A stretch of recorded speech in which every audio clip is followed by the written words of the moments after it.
Hello, I'm Toycat and welcome back to our second channel political video. Did you know that to be the United States President, you have to be 35 years or older, as well as having been born in the US or having at least one US citizen as your parent? This is a really interesting thing to me as a British person, because to become Prime Minister, our equivalent position, you don't actually have to even be elected and there's no formal requirements. You just have to be the leader of the largest party. However, in practice, almost all of them have been British, including the current guy, Boris Johnson. You're probably familiar with the name. However, his actual name, Alexander de Pfeffel Johnson, Boris is a kind of fun nickname, was actually born in New York, United States, the Upper East Side, in case you're curious. And this is a really weird thing because, wait, didn't you just say that he's British? And again, in reality, he is British. He was born to two British parents who both happen to be in New York, and so he's British via his parents. However, because he was born on US soil, as you can see right here, that makes him a natural-born US citizen, and therefore the current Prime Minister of the UK, if he then emigrated to America and spent 14 years there, would be eligible to serve as United States President. I don't know whether having been British Prime Minister in your past would help or hinder your chances. It's a really fun debate we could perhaps dive into, but it's a really interesting question of like, wait a minute, so how often does someone who is leader, the top you can get in politics, and really, I guess you could argue, in the land, the top position in the entire country, how is it that, how often does it happen that someone does that somewhere and then maybe does it somewhere else? And there aren't many examples of someone being the very top position in the land, but I had to dive into these weird, interesting excerpts before we come back to this president thing about like, there are some politicians who actually have done this. So here is Anas Sarwar, if you're familiar with regional UK politics, and it's the internet, why wouldn't you be? Then he is the leader of the Scottish Labour Party. The Labour Party is the left-leaning party in the UK. If we insist on Americanizing things, they're the Democrats. Wow. And so yeah, basically, this is the the leader of the Scottish version of that. Consider it like being the leader of the Texas Republicans or something, or the Californian Democrats. So he's leader of a section of that. And so the interesting thing about this is, he's a Muslim MP. That's kind of interesting. And he was born in the United Kingdom to Pakistani Muslims, including his parents, including his father, Muhammad Sarwar, who was the first. This is a real thing. He was the first Muslim MP in the United Kingdom, as well as being the first Asian MP in Scotland, which, wow, that's really cool, right? That's kind of interesting. He also was the first MP to swear the oath of allegiance on the Quran, which is a really weird, wacky little fun fact to me. But the much more interesting, wacky fun fact is that he went on to go back to Pakistan, his home country, because he was Pakistan and British dual national, and then he ran for the Senate, and basically became the governor of Punjab. That's right, this guy, the first British Muslim MP, left the UK and is now governor of Punjab. Punjab is the largest region in Pakistan, if I'm not mistaken, by population. Let's fact check that on the spot. Punjab is a region with 110 million people in it. So not only did he leave in a population sense, even if he became the Prime Minister by being leader of the Labour Party, he would have still had a smaller electorate than Punjab in Pakistan, which he is currently the governor of. Isn't that a crazy fact? This is the UK's first Muslim MP, and he's also India's governor of Punjab. I think that's interesting.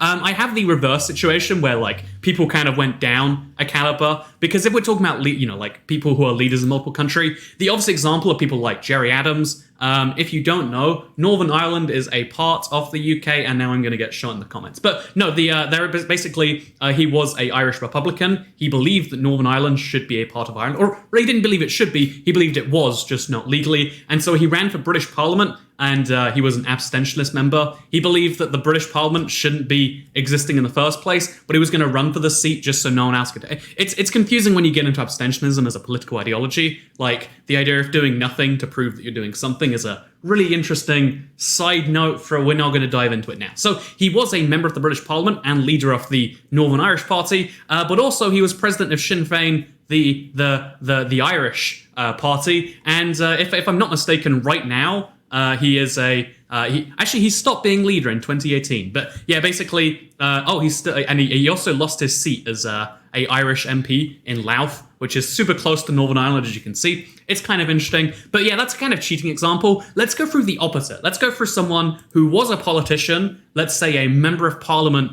for Montgomeryshire, and now is he tried to run for president of the party. He tried to be their nominee for mayor of 2012. He didn't even become the nominee. Basically, this is a guy who had the safest seat in the UK, Lembit Opik. Let me show you the seat. This is a seat in the United Kingdom that is so ridiculously liberal. Even when the Liberal Party stopped existing, again, liberal in the UK doesn't mean the same as America.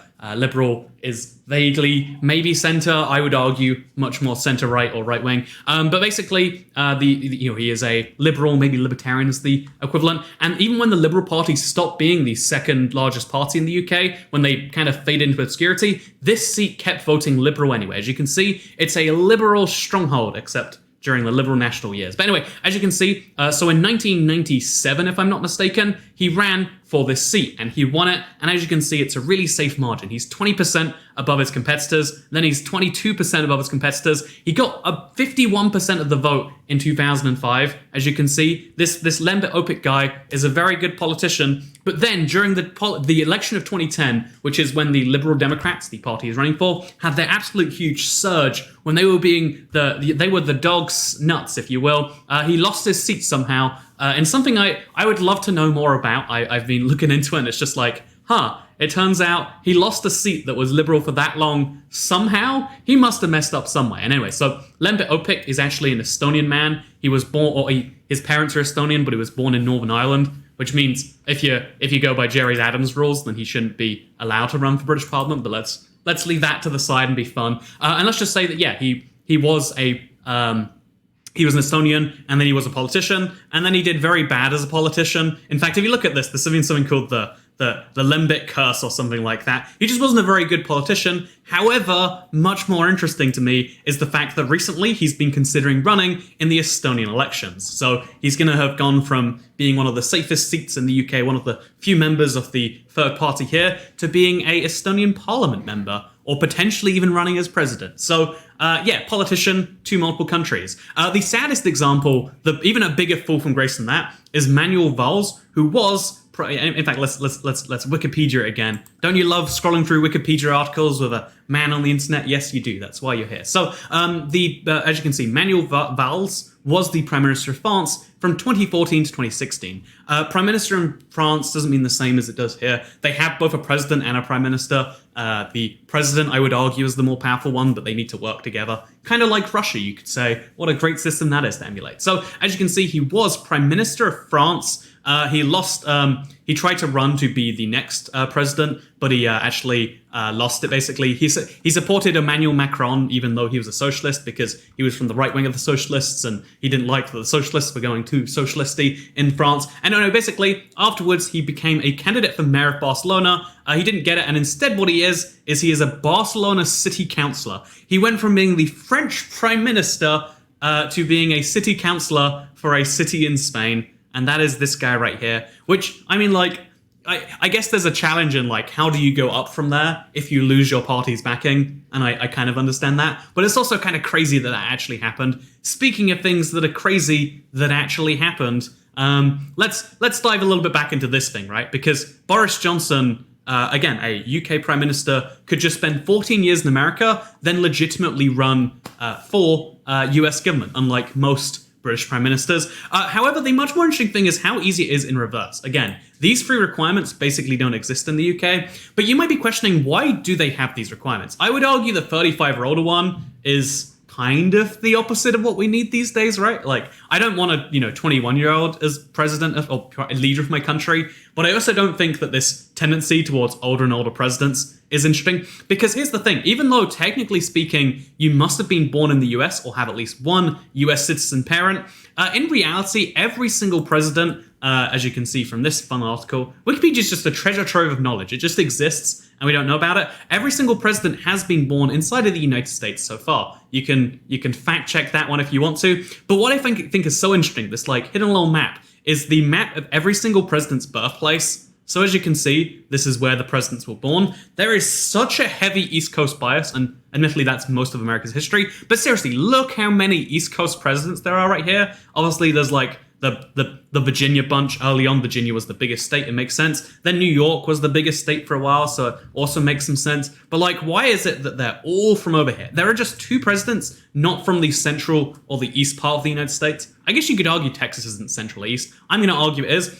There is Nixon, who was born in Yorba Linda, I think, California. Does it say? You know what? He's from Yorba Linda. You're going to have to trust me in that one. And then there's also Obama, who was born in Hawaii, which is a weird, wacky set of coincidences. But like, basically, there is an interesting thing about this also, because there was a big movement to say, hey, did you know Obama wasn't born in Hawaii? He was born in Kenya. For some, this is the weirdest thing. His brother, if you look up Malik Obama, it's one of those funny, like, he's such a MAGA guy, and I can't understand what happened with those 2 guys to have Obama and Mr. MAGA be brothers. But anyway, Obama was born in Hawaii. But even if he wasn't born in Hawaii, there's an interesting thing here, which is that if we actually look at the Declaration itself, the no person except a natural-born citizen or a citizen of the United States at the time of the adoption of this Constitution shall be eligible to office of the president. That means that even though, as long as you can verify his mother, which I think it's his mother, who is American, like Indiana or something, and his father is from Kenya, even as long as his mother was in fact a US citizen, it genuinely didn't matter, which is the weird thing that, like, you know what? That was a whole election campaigning point, and it shows that, like, I guess Americans aren't too familiar. I mean, like, who wants to... This is Article 2, Section 1, Clause 5 of president eligibility. It's a big problem when rules are this vague, and, I mean, even the room looks boring. Like, I'm looking at this and I'm like, I don't want to read this. But there is more to follow here, so you might be thinking, okay, that's that, right? Also, here's a little interesting loophole as well, because, the interesting thing about that is there's an argument that, like, the exact same thing here, that, the argument made about Obama. Ted Cruz, who is a big, he's a fairly prominent Republican politician. You know what, to go back to the earlier example, he is the Republican Texan, right? He's the senator he's the junior United States senator from Texas since 2013, and he ran for president. However, if you look at his birth circumstance, it's really interesting because he was born, a lot of people tried to use this against him. He was born to a mother who was born in Wilmington, Delaware, as well as to a father who was born and raised in Cuba, and he was born in Canada, if I'm not mistaken, right? Yeah, he was born in Calgary, Canada. And so despite having an American mother, a Cuban father, being born in Canada, only one of those 3 things needs to matter for it to be natural born. As you can see right here, these are the 3 requirements: mother US citizen, father US citizen, born in the US. Most people who are Americans satisfy all 3, but you only need one of those 3 things to be true to become an American, which, fun fact, therefore, you can be, this guy can be president as much as, is he here? As much as this guy, I want to say. And I think that's really interesting. Maybe you do too. But also interesting to me, one last little thing here is if you notice, if you read these rules kind of carefully, it says natural born citizen or a citizen of the United States at the time of the adoption of this Constitution shall be eligible for the office of president.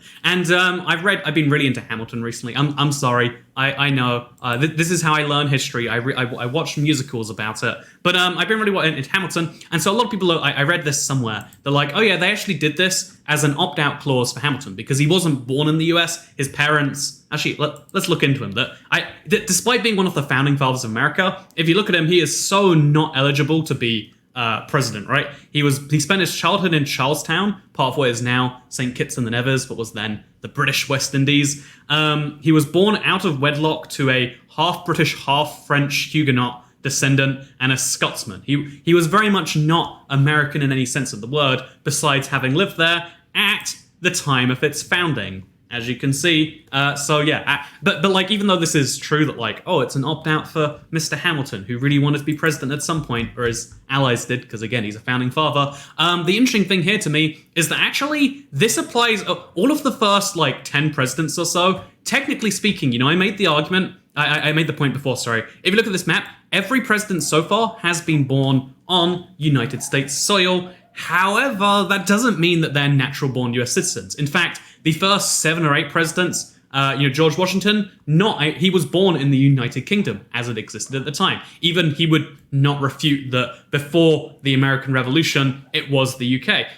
This guy right here, he was born in the United Kingdom, but he ran for US president. And I would make the argument that There's an interesting thing there that actually that's like vaguely acceptable to most people. And by the way, first U.S. president to actually be born inside the United States is this guy. And even then, he was born during the Revolution, so when it was kind of the United States. Anyway, more quirky fun facts. I want to keep on going here. Let's talk about that. One last thing here, because I want to tie this back to geography and talk about the weirdness of where, again, a very famous founding father was born. But one last little quirky side note here is the fact that I think, obviously it's technically true that presidents weren't born in the US. I think these requirements are, I think these requirements are kind of dumb, honestly. I think the resident of the US for 14 years is the only requirement that I'm a big fan of. I think that you can be born outside the US to a US parent or whatever the situation is and not be in love with the country. I think that the electorate combined with the 14 years, if a country is as heavily immigrant based as the United States, I think that's like enough. I think the 35 years old thing, like, let the people decide this one. Let the people decide this one. Is Ted Cruz really an American if he's born in Cuba born in Canada to a Cuban and American parent? I think that would be a decision. If people want him, it doesn't matter because he is there shouldn't be that weird natural born citizen that doesn't make much sense anyway, right? Whereas there are people who love America who live outside America much more than any of these guys. Actually, which president of America hated America the most? That's a fun topic for a video another time. But anyway, one last thing, because we have to talk about geography in these videos because this channel has a vague geography basis. So Alexander Hamilton, who is the first US Secretary of the Treasury. If you look at his accomplishments, it's really, really weird. Like, wow, he's got a long summarization here. But he's the founder of the Federalist Party, the first major political party. Very unsuccessful, funnily enough.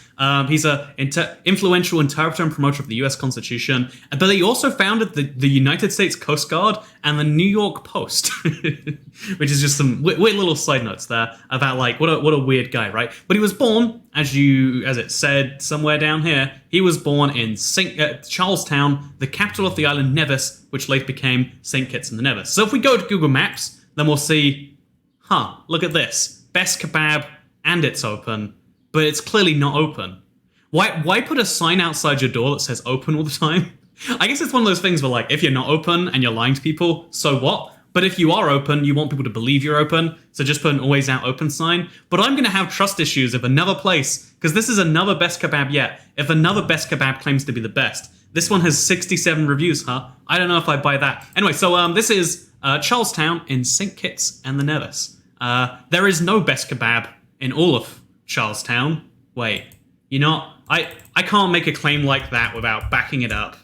There is no best kebab in the entire country of St. Kitts and the Nevis. That's a sign that it's a poorly developed island, in my opinion. But Charlestown was a tiny town. It had a population like 1,000 at the time that Hamilton, again, a future founding father, was born. And now it's like, it's still a very tiny island. It's still a very sad, tiny island. And I really, one of the things that, like, I really feel for anyone is, like, imagine being born here and, like, oh, yeah, you want to go anywhere? Oh, guess what? You live here. You have to spend hundreds of dollars to get off your island to do anything else. Otherwise, you're going to have to make do with this quality Guyanese bakery and deli.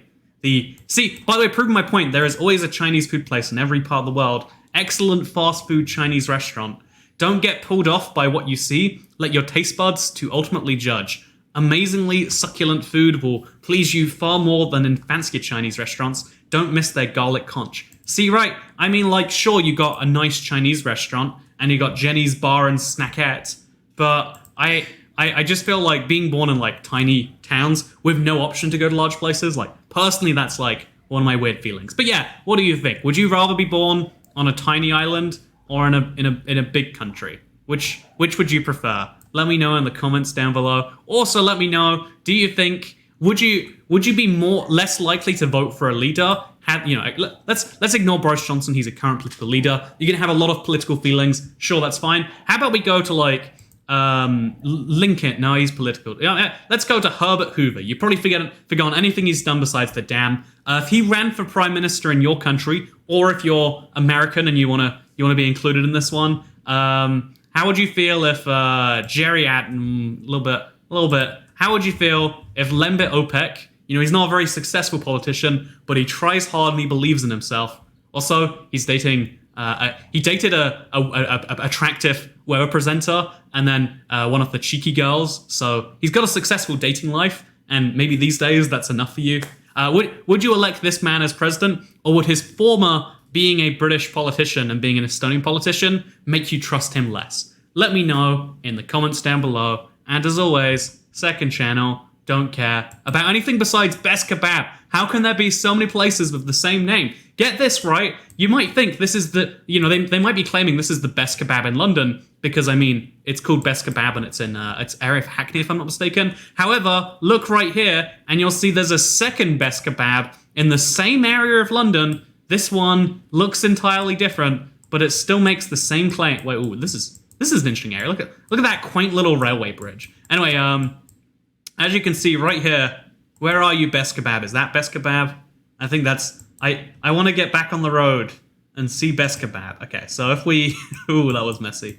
As you can see, this is also Best Kebab, and they also are shut at this current moment. And I'm just getting trust issues, This is second channel do care. We will get to the bottom of this Best Kebab mystery. Not before we say thank you for watching this video. I hope you did all enjoy it. And if you did, then don't forget to... this house is a liar too. Can you just put anything you want on a building? Can you just call yourself a greenhouse? Can you just call yourself the Best Kebab? Can I call myself the world's most successful YouTuber? I can. And thank you for helping me do that day in and day out as I make these terrible quality webcam on top of a browser videos. Because I'll see you next time. Bye.